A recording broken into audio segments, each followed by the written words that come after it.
L'appartement de mon enfance était très particulier. De tous les appartements qui l'ont suivi, c'est celui qui m'a marqué le plus jusqu'à aujourd'hui. Je vais essayer de vous le décrire.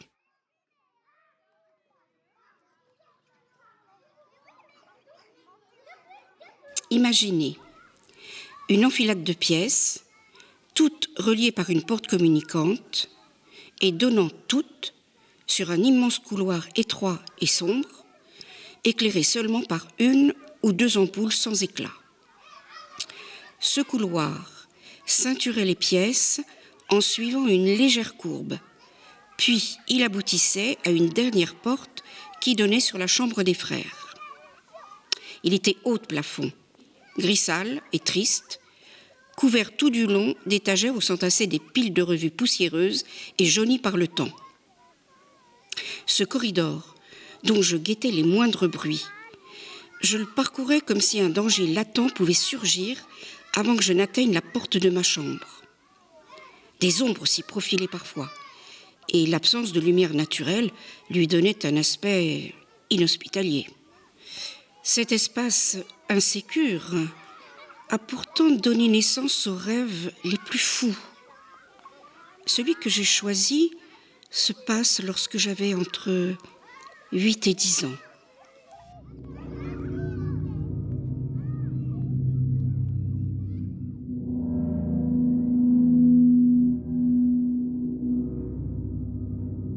Eh bien, moi, je voudrais un pingouin.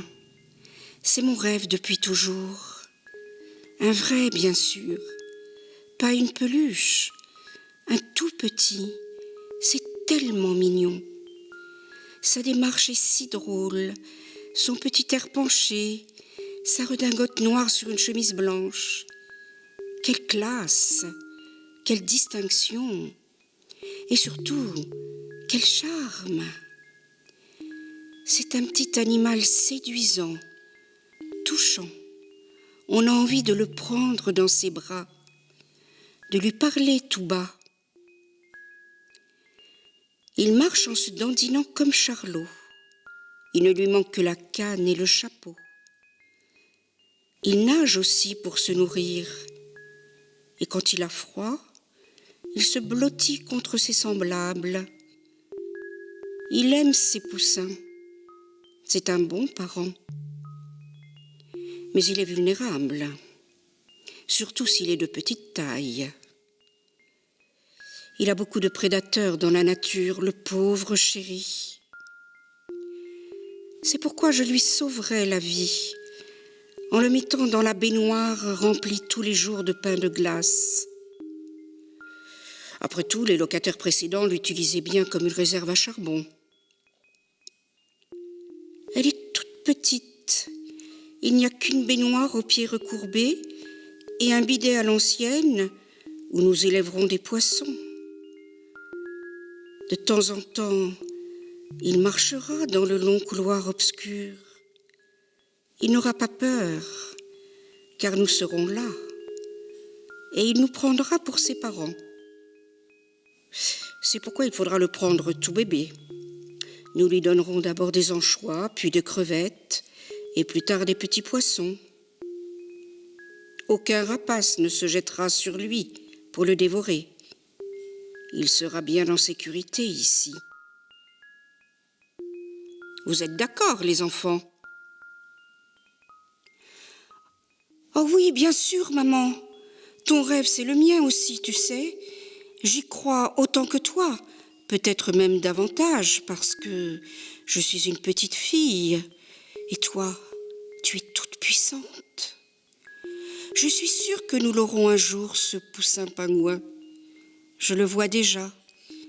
Et peut-être même, il me préférera à toi, parce que je suis une enfant. Tu crois qu'on l'aura pour Noël? Ce serait le plus beau des cadeaux du monde.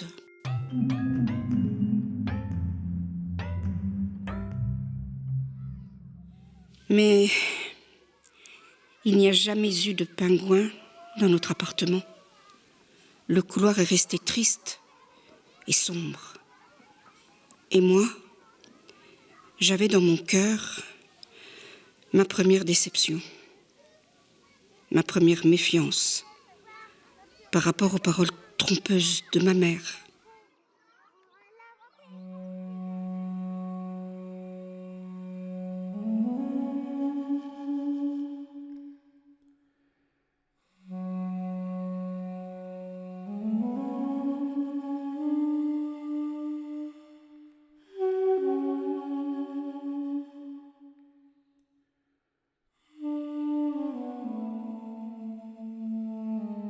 Je m'appelle Mustafa Suleiman Ali, j'ai 35 ans, je suis né au Soudan, j'ai habité dans une ville du Darfour, à Niala. J'ai été élevé par ma grand-mère jusqu'à l'âge de 8 ans. Je n'ai pas connu ma mère avant 13 ans. Mes parents étaient divorcés, mon père ne s'est jamais occupé de moi. On était une fratrie de 12 enfants. En 2003, c'était la guerre. Mon papa est parti en Libye et après en Italie. Il a laissé les 12 enfants. Dans la famille où j'étais traité, je ne peux même pas dire. Par exemple, pour manger, il se servait. Et moi, je mangeais le reste dans la poubelle. Mais je me rappelais toujours ce que me dit ma grand-mère. Toujours, tu aimais ton papa. Du coup, je supporte tout. En 2005, j'ai dit à mon papa, je vais aller à la militaire. Je préférais aller à la militaire que vivre dans cette famille. Mon papa me dit, non, attends, tu viens, toi et mon fils, je t'aime bien, tu ne peux pas aller à la militaire pour tuer ta propre famille. Il me dit, tu vas au Tchad et je viendrai te chercher. J'ai dit OK et je suis allé au Tchad. C'est nouveau très difficile, mais j'ai réussi. Okay. Après, mon père m'a amené en Italie. Je faisais tout à la maison. Mon père me dit, tu peux rester et tu as d'autres frères et des sœurs ici. J'ai dit, c'est bon, je vais oublier tout ça. Et j'ai travaillé en typographie en Italie, j'ai fait du théâtre, etc. En 2008, mon papa est retourné au Soudan. C'était un homme politique contre le gouvernement soudanais. Du coup, tu connais les politiques, hein? Ne voient pas le peuple, ils voient uniquement l'argent et leur intérêt. Du coup, mon papa était acheté pour le gouvernement pour fermer sa bouche. Il avait beaucoup d'argent et une grande maison. Je le voyais même à la télé. Mon papa était riche, mais je suis dit pourquoi je ne retourne pas au Soudan. J'appelle mon papa pour lui dire, il me dit non, tu ne reviens pas au Soudan. J'ai dit si, je viens. Mon maman était morte, je l'ai voulu le voir. Je suis retourné à la capitale. Elle était mon papa, mais c'était plus le papa que me racontait ma grand-mère. Il était complètement changé. Mon oncle au Darfour me proposait d'épouser sa fille. Ma cousine, Afra. Quand je le vois, était comme Romain face à Juliette. Mon père a refusé parce qu'il trouvait que je n'avais pas les épaules assez larges. Tu n'as pas de voiture, tu n'as pas de maison, tu n'as pas d'argent, etc. J'avais un visa de 3 mois. Je suis resté 3 semaines et je suis retourné en Italie et après en France. Avec Afra, on s'est écrit pendant 10 années et beaucoup de paroles aussi, mais je suis venu pour me marier avec elle. Aujourd'hui, elle s'est mariée avec un autre homme. Mon cœur est brisé comme un verre qui se casse. Et en France, c'était pas facile aussi. Je souffrais aussi en France. Dormir dans le squat, faire ici, faire là. Après, il y a eu la guerre au capitale du Soudan. Mon père a perdu tout son argent, tout ce qu'il avait.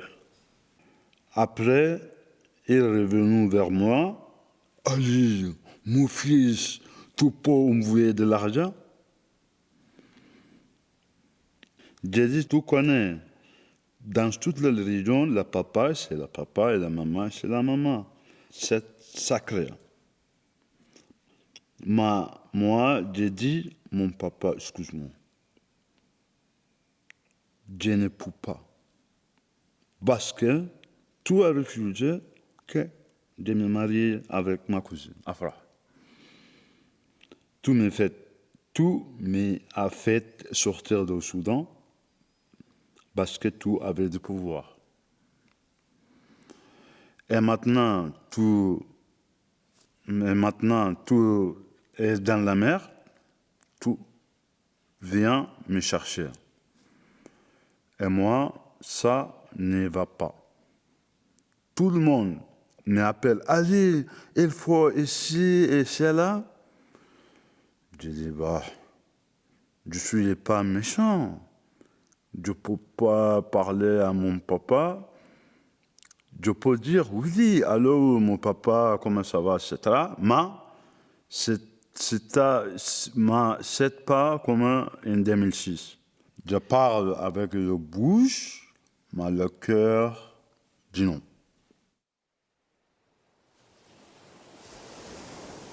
حبيبتي أفراح، منذ أن فارقتك أنا أحبك جدا ومن قلبي، ولكن أنت الآن في قلب رجل آخر.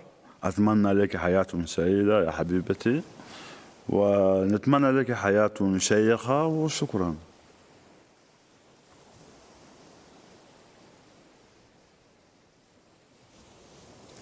Alors voilà, imaginez-moi, Afida, 2 fois 20 ans et demi, avec mes gènes méditerranéennes, venant tout droit du sud et habituée au soleil, aux plages de sable fin et aux températures caniculaires qui frisent les 40 degrés l'été. Je suis passée de la Dolce Vita méditerranéenne à la découverte palpitante des couches innombrables de vêtements pour survivre à l'hiver du Grand Est. En effet, ma petite dernière a décidé de suivre ses études de médecine ici, dans le Grand Est, à Dijon, où le froid hivernal règne en maître. Adieu bikini et bonjour doudoune. Me voilà donc troquant mes tongs contre des après-ski et essayant de survivre de ce climat où 21 degrés l'été est considéré comme une chaleur étouffante. C'est pour cela qu'aujourd'hui, je vous ai apporté cet objet très spécial pour moi. Il s'agit de la faluche de médecine de ma fille. Ce couvre-chef aux couleurs vives, orné de symboles rappelle l'engagement de ma fille dans ses études médicales, tout son travail acharné et ce pourquoi je suis ici. En réalité, si j'apporte cette faluche, c'est pour me rappeler le soleil du sud, pendant que moi je me gèle ici. Pour moi, c'est un réconfort visuel qui me fait oublier un instant ce froid polaire. La faluche de ma fille est devenue mon seul lien vital avec le sud ensoleillé. Vous imaginez, j'ai échangé les bodegas et mes soirées dansantes sous les étoiles contre un marathon de Netflix glaciaire. L'ironie du sort, c'est que je l'ai suivi jusqu'ici pour au final la voir moins que jamais. Ces journées sont remplies de stages et de révisions infinies et moi, je me retrouve à attendre patiemment ces visites épisodiques, bien emmitouflées sous les plaids et suffocant sous les couches de vêtements. Et le pire, c'est de dormir avec des chaussettes de ski. Parfois, je rêve que ma fille ouvre une clinique de plage sur la Côte d'Azur. Imaginez des consultations médicales avec vue sur la mer et cocktail à la main. Ce serait ma douce compensation pour tout ce froid. Mais la faluche de ma fille me rappelle aussi que ce sacrifice du soleil est fait par amour, aussi glacial que je puisse sembler l'être. Mais ça me fait sourire, car malgré tout, je suis très fière de ma fille, de ce qu'elle accomplit, même si cela signifie renoncer à ma dose quotidienne de vitamine D. Alors je rêve d'un monde où la médecine se pratiquerait sur une plage ensoleillée. Qui sait ? J'espère en tout cas. Merci de m'avoir écouté et souvenez-vous, réchauffez toujours votre cœur, peu importe où vous êtes.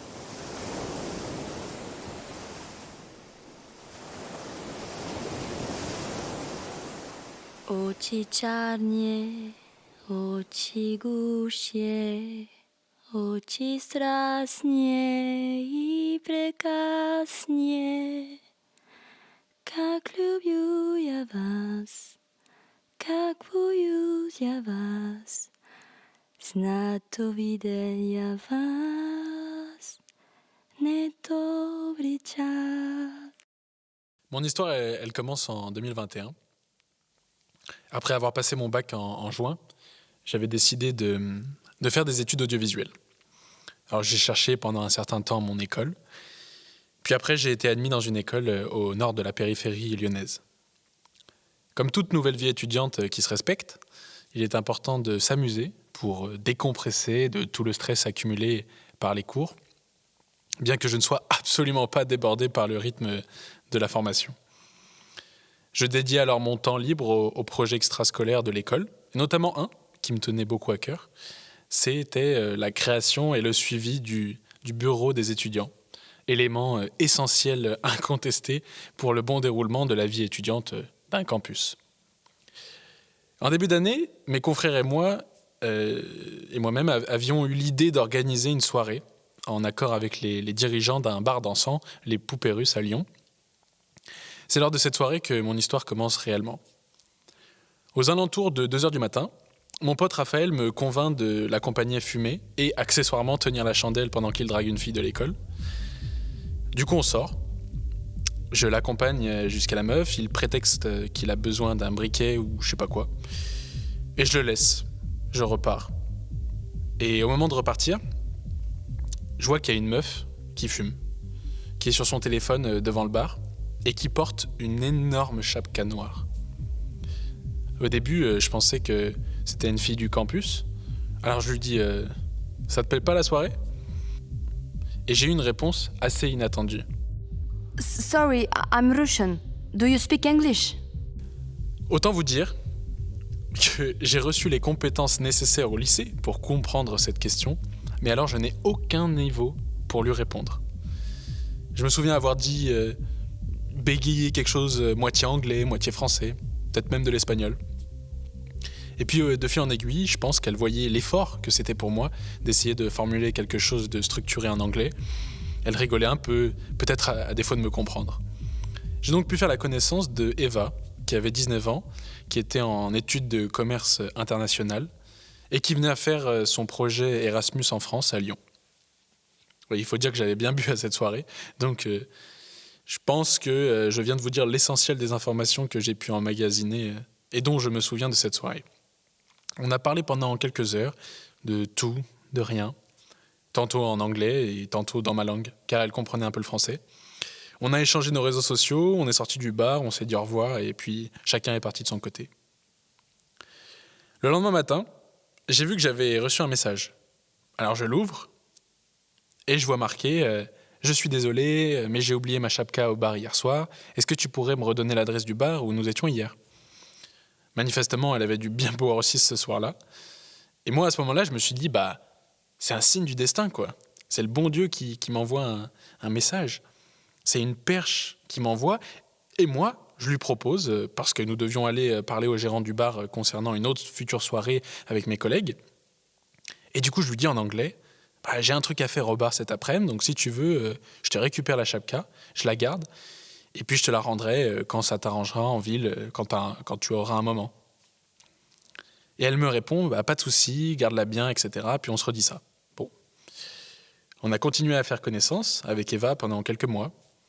Après, mais sans qu'on trouve le moment pour que je lui rende la chapka. Et puis après, il y a eu Noël, donc elle est rentrée chez elle à Kaliningrad, c'est une province de Russie. Et du statut d'inconnue de soirée, elle est devenue petit à petit ma correspondante, ma professeure d'anglais, entre guillemets, de russe.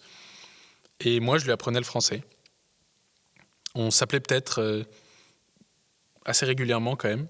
Et puis, son cursus faisait qu'elle ne rentrait pas avant le mois d'avril. Alors je me suis dit que j'allais garder sa chapka encore quelques jours avec moi. Le 24 février 2022, la Russie lance une invasion massive de l'Ukraine, frappant des villes comme Kiev ou Mariupol avec des missiles et des troupes terrestres marquant le début d'un conflit brutal. Bon, quelques jours après l'assaut, j'ai envoyé un message à Eva pour lui demander si tout allait bien. Pas de réponse. J'ai renvoyé un deuxième message, j'ai essayé de l'appeler, mais toujours rien. Bon, je devais me rendre à une simple évidence, le conflit avait sûrement des retentissements sur la population. Je me suis dit d'ailleurs, peut-être qu'elle se cache quelque part, si les Ukrainiens envoient des bombes, ou enfin bref, je sais pas. Mais je me souviens avoir été inquiet à son sujet. Et je me suis dit, mais pourquoi le seul moment de ma vie où je corresponds avec une Russe, qui plus est me fait progresser en anglais, il y a la guerre sur le sol de son pays. Cela me fait bizarre de ne plus avoir de ces nouvelles. Jusqu'au jour où elle est réapparue. En fait, elle m'a envoyé un message pour m'expliquer qu'elle utilisait un VPN qu'elle avait galéré à trouver. Et vous savez, c'est les logiciels qui protègent les utilisateurs en cryptant les données et en masquant les adresses IP. Cela masque leur activité de navigation, leur identité et leur emplacement. Et c'est d'ailleurs comme ça qu'elle utilisait ce VPN pour avoir Internet, en fait. Et provenant d'autres pays, comme la Pologne, parce que le gouvernement russe avait interdit toutes les applications américaines et stoppé Internet au profit de l'armée. On a recommencé notre correspondance de façon occasionnelle. Parfois, on parlait tous les jours. Et puis, son VPN se faisait sauter, alors elle disparaissait pendant 2 mois. Puis, elle revenait quelques jours, quand elle en avait retrouvé un, quoi. Bon, à ce moment-là, je me suis dit que j'allais garder sa chapka encore quelques mois avec moi. Nous avons parlé comme ça durant un certain temps. Notre relation était discontinue. On a réussi à garder le lien, mais c'était plus celui des débuts, quoi. Juste avant l'été 2023, Eva, elle m'a parlé de son souhait de venir en France. Et en effet, la législation russe était un peu plus souple à ce moment-là. Ils n'acceptaient pas que les Européens viennent en Russie, mais ils acceptaient que les Russes puissent sortir de leur pays. Alors on a eu des discussions sur ce sujet, et puis elle a redisparu, sans donner de nouvelles.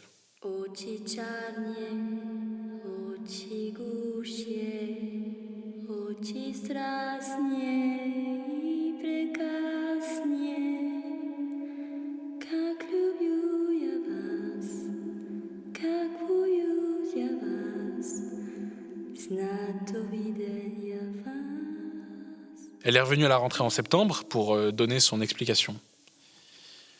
En fait, elle m'a expliqué qu'elle souffrait de troubles bipolaires et qu'elle avait été internée tout l'été, d'où le fait qu'elle ait disparu.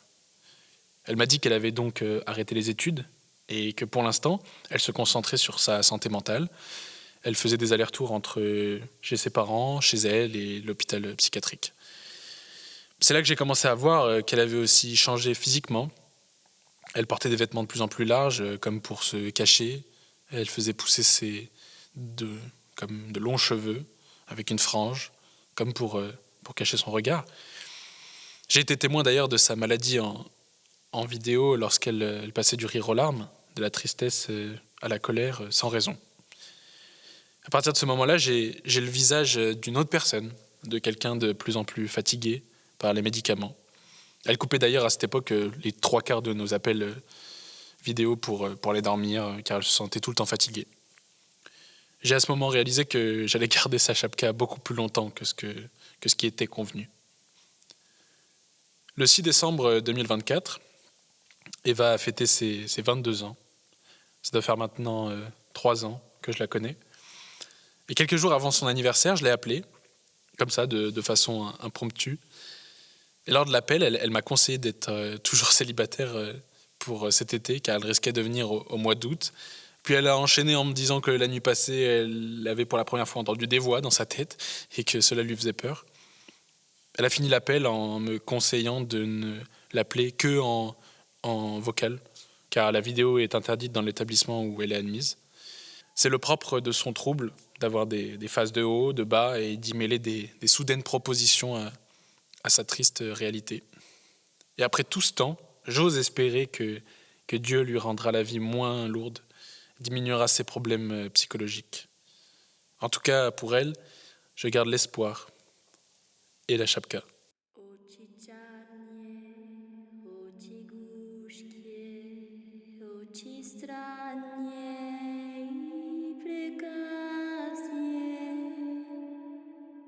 C'est un matin, c'est une femme que je connais.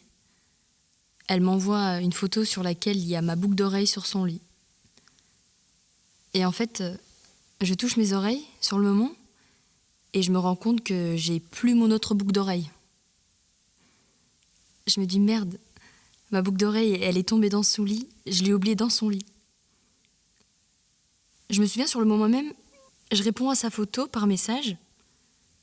Je lui dis c'est pas grave, ça fera un souvenir, ça te fera un souvenir. Et après j'ai simplement regardé mon message que je venais de lui envoyer de loin. Parce qu'il était samedi midi, on faisait la polée, c'était un jour de polée. On mangeait, on buvait, et je regardais le message de loin. Je me disais, comme une certitude, que oui, cela va être un souvenir. J'écris ce message. Elle ne le pense pas, ne le prend pas au sérieux parce que c'est juste un message, c'est anodin. Ça te fera un souvenir. Et en fait, pour moi, je crois que ça voulait dire que sans le concevoir, sans le planifier, une intuition comme ça que j'allais plus la revoir. Je l'ai plus revue. Et en fait, parfois quand je me prépare, je vois dans ma bijouterie qu'il me manque quelque chose. Que je ne pourrai plus jamais mettre cette boucle d'oreille. Parce que c'est elle qui l'a. Puis je me demande si elle, qu'est-ce qu'elle en a fait de cette boucle d'oreille? Est-ce qu'elle l'a jetée à la poubelle? L'a-t-elle comme moi gardée pour elle? Ce qui est peut-être fou. Peut-être que je suis folle, je sais pas. Non.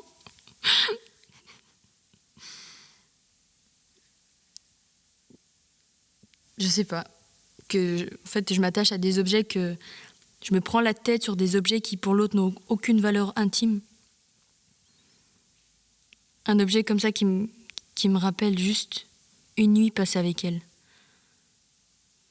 Pour moi, c'est juste cette petite boucle d'oreille qui me rattache à elle. Elle me rappelle toute la période passée aux côtés de cette femme, où j'étais, où nous étions dans notre univers. Mais pas que cette nuit-là, mais tous les souvenirs reliés à cette femme. Et en fait, c'est étrange parce que d'habitude, je fais très attention à ce que je porte. Qu'est-ce que je mets? Là, ça m'a échappé. Vraiment. Ah oui, je vous ai pas dit. Mais en fait, c'est trop bizarre. C'était pas bizarre, mais je veux dire que c'était pas une rencontre... c'était une rencontre qui n'était pas commune. En fait, elle a pas le même âge que moi. Elle est un peu plus, beaucoup âgée que moi. Et peut-être que dans la totalité, on s'est vu 12 fois à tout casser. Et c'était jamais des rencontres préméditées, où je lui envoyais un message avant pour la voir. Non, c'était vraiment... tiens, je vais sortir, mais peut-être parce qu'elle sera là à cet endroit. Et à chaque fois, elle était là où je pensais qu'elle était. Je me souviens de cette soirée-là où j'ai égaré ma boucle d'oreille. Je me souviens, on s'était croisés à un concert. On devait pas se voir. Et ça faisait genre tout le mois d'août qu'on s'était pas vus. Mais oui, on se disait jamais qu'on avait envie de nous revoir. Juste, je sais que dès qu'on se voyait, c'était... on était ensemble. On ne voyait plus rien autour. On passait toutes nos soirées ensemble jusqu'à 5h du matin en oubliant tous nos amis. Après ce concert, je me souviens qu'elle était en vélo et moi j'étais en voiture. Du coup, je lui ai dit « Non mais viens, je suis en voiture, mais pour pas qu'on se quitte maintenant. » Elle me dit « Ah mais j'ai mon vélo. » Je lui dis « Mais t'inquiète, ton vélo, il rentre dans ma voiture. » Du coup, ce que j'ai fait, c'est que j'ai démonté son vélo pour rentrer son vélo dans ma voiture, dans le coffre. Et je crois que ça l'a impressionné. Le fait que tu sais que je sache faire, que j'ai assez de force pour dévisser avec mes mains. Et quand j'ai réussi, je me suis dit yes. Elle y croyait pas du tout au début. Et après ça, on part dans un bar. Et il y avait un billard. En fait, on jouait pas au billard. On flirtait, quoi. C'était plutôt ça, le jeu. Il n'y avait pas de billard à ce moment-là. Après ça, mince, bien sûr, mince. Je devais la raccompagner chez elle puisque son vélo était dans mon coffre.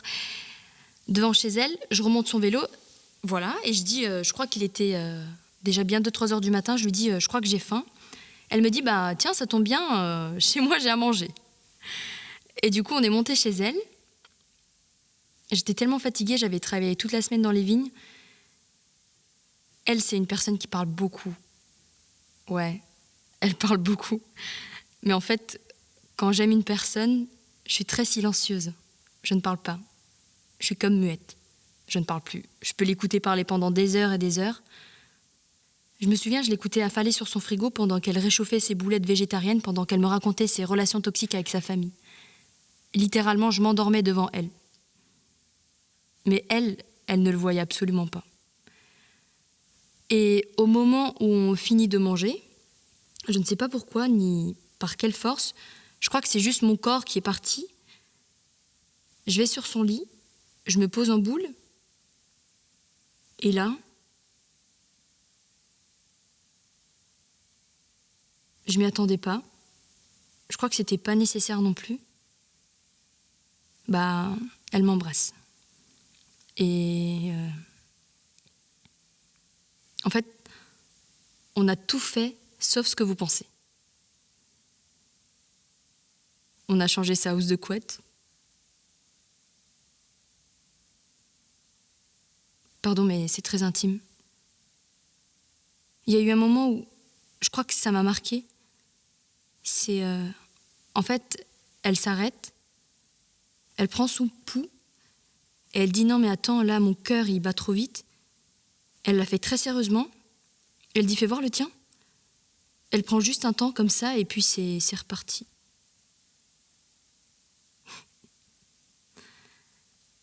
On s'est endormis serrés, très très serrés l'une contre l'autre. Et moi, je voyais son horloge. Je me disais, putain, il est 5h30 du matin. Demain, je dois me lever tôt.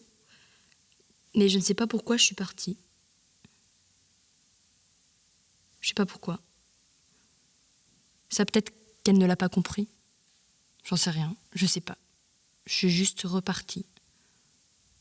On ne s'est plus jamais revus. Tout ce que je garde, c'est cette minable boucle d'oreille.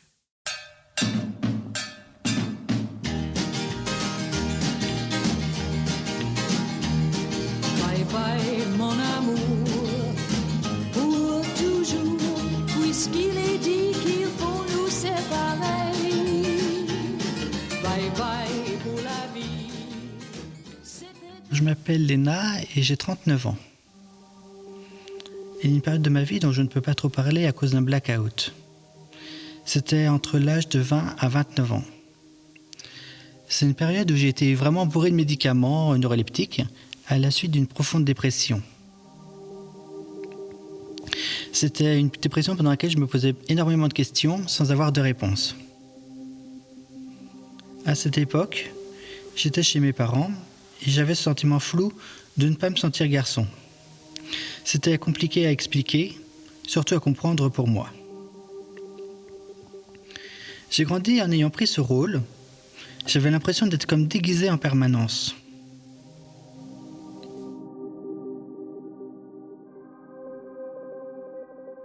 C'était une période de conflit intérieur violent. Alors, j'ai seulement pris conscience à l'âge adulte que j'étais une fille et que je voulais être une femme. Je m'étais jusqu'à présent toujours habillée de façon très adolescente et je m'empêchais d'apprécier tout ce qui était féminin. Ma psychologue de l'époque, qui m'a suivi pendant 9 ans, elle ne voulait jamais aborder ce sujet, prétextant que cela nuisait à mon psychisme, voire que c'était un délire récurrent chez moi. Non mais ça, c'est dans votre tête. Donc j'ai refoulé tout ça au plus profond de moi. J'ai eu 4 hospitalisations en psychiatrie. Écoutez, on va arrêter de parler de ça, sinon vous allez décompenser. Et dans cet enfer, j'ai connu Muriel, qui est devenue ma meilleure amie. Elle a ressenti mon mal-être, mais ne sachant pas d'où il provenait, elle ne pouvait pas m'aider à l'époque. C'était une période où j'étais rempli d'angoisse et de stress que je ne maîtrisais pas.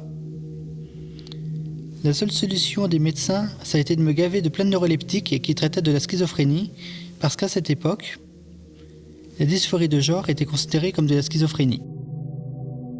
Un homme, c'est quoi? une femme, c'est quoi? Donc, vous n'êtes pas une femme. Comme je ne pouvais pas aborder ces ressentis de mon moi profond avec psychiatre et psychologue de l'époque, je m'étais alors convaincu que j'étais malade. La seule question qu'on m'a abordée, c'était l'orientation sexuelle. Chez ma psychologue et ma psychiatre, on me répondait « Vous êtes un homme, c'est tout ». Tout ça était violent, très violent à vivre. Je me sentais incomprise. Je me demandais bien qui se saisirait de ce que je disais. Et pour ça, il a fallu attendre mon déménagement à Dijon en 2014. Ma nouvelle psychologue décela quelque chose de différent, mais ne sachant pas si c'était lié à mon trouble schizophrénique ou autre, elle en a discuté et elle m'a dit que j'avais une crise identitaire, une transidentité. À partir de ce moment, je me suis senti beaucoup mieux. Chez mes psychiatres et psychologues, la question elle prend tellement de place dans ma vie que j'appelle Muriel. Je n'ai même pas besoin d'aller au bout de ma phrase, qu'elle comprend aussitôt ce qui se trame. Elle vient me chercher à Dijon pour m'emmener chez elle, et là je passe le week-end comme si j'étais sa sœur. On a acheté du maquillage, des sous-vêtements, un soutien-gorge, un paquet de serviettes. On a regardé des tutoriels de maquillage pour savoir comment faire. Et puis, elle n'est pas très adepte de ce genre de choses. Du coup, c'était une partie de plaisir. Elle m'a transformé en femme. Ça y est, c'était enfin clair dans ma tête. Je suis une femme. Girl, you'll be a woman soon.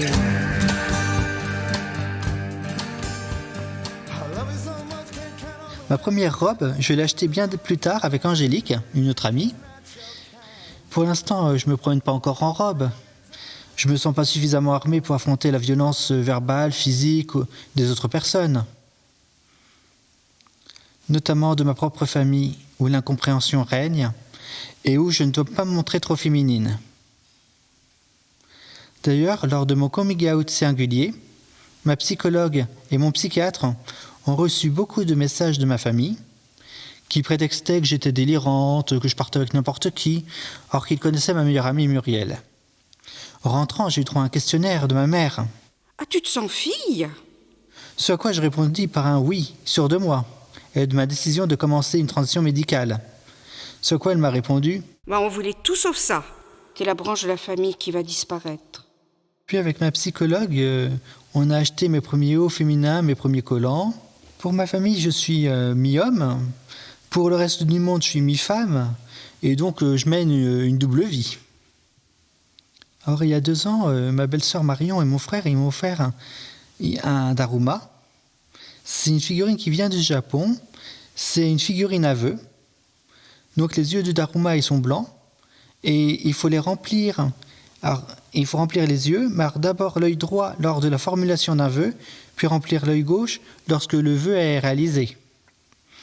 Et depuis que je l'ai reçu, je ne lui ai pas encore ouvert les yeux.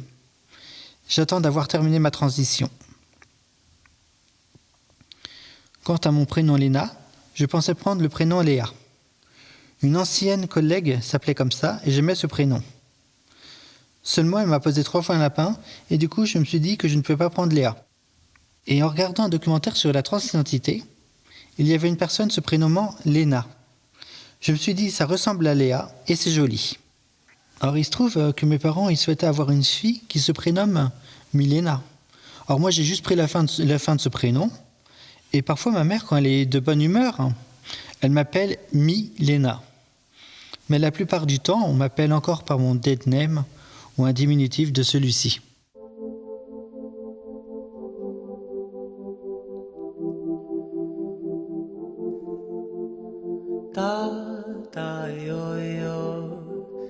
Qu'est-ce qu'il y a sous ton grand chapeau? Dans ma tête, y'a des tas d'oiseaux. On m'a dit qu'il y a ma main grelot, mais moi j'aime ça quand ça fait ding, ding, ding comme